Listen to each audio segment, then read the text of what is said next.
25 years ago today, Broadway audiences fell in love with the mysterious masked man. Over 10,000 performances later, The Phantom of the Opera is still as mesmerizing as ever, starring Hugh Panaro and Boggess. We're here at the Majestic Theater to celebrate Phantom's 25th Broadway birthday.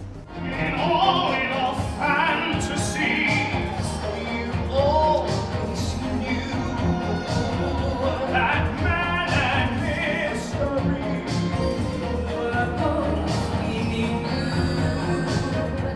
And in this labyrinth, where noise is blind,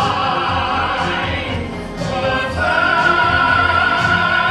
of the opera is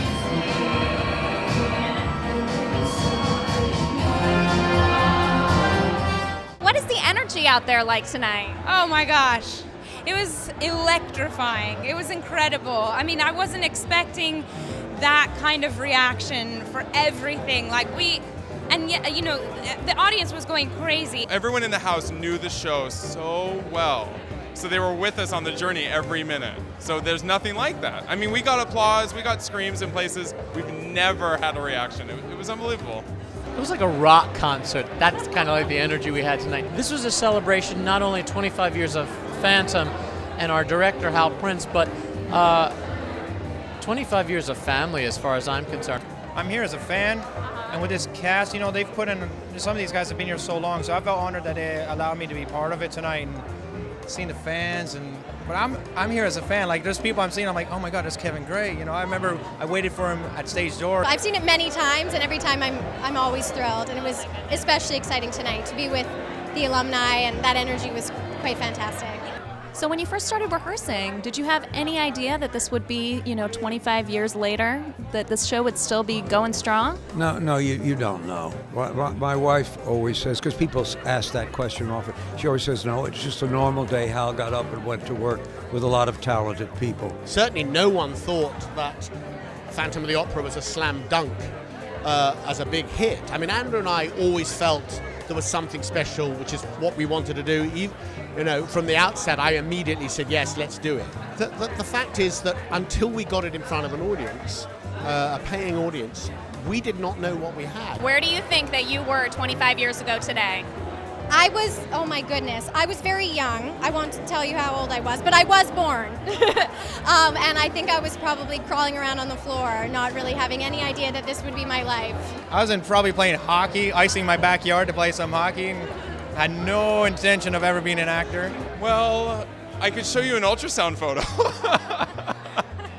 I was probably, Lord knows what, but I know I was listening to the music.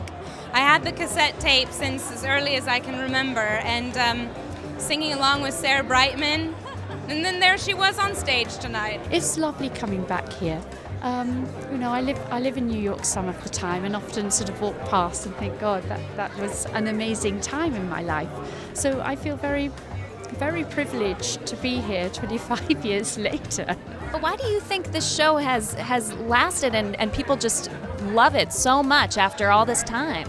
I think, well, a bunch of things. One is, of course, it's very romantic.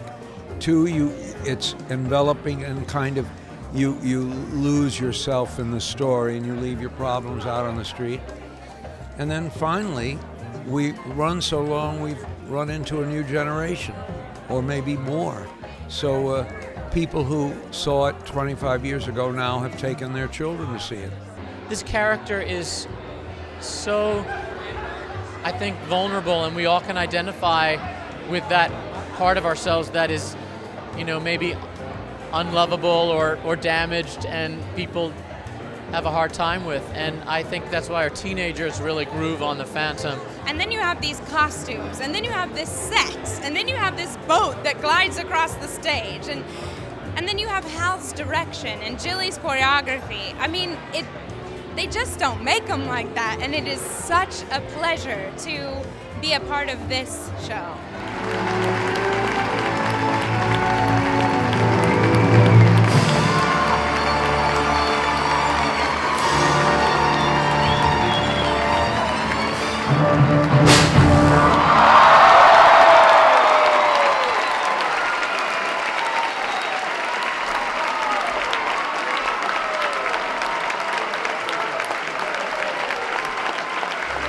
Thank you.